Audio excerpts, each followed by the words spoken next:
Let's graph and find the properties of a circle centered at x equals -7 and y equals -15, with radius 2. The center is the anchor point of the circle.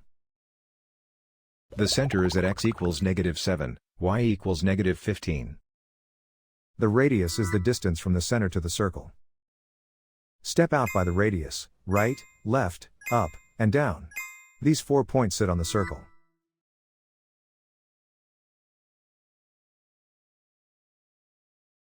A circle equation uses center shifts on the left, radius squared on the right.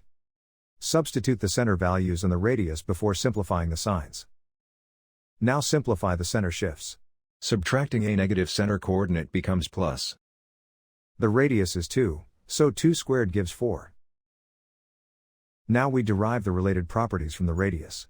The diameter is 2 radii across, 2 times 2 equals 4. The circumference is 2 pi r, 2 times pi times 2 equals 4 pi. The area is pi r squared, pi times 2 squared equals 4 pi. So this circle is described by its center and radius.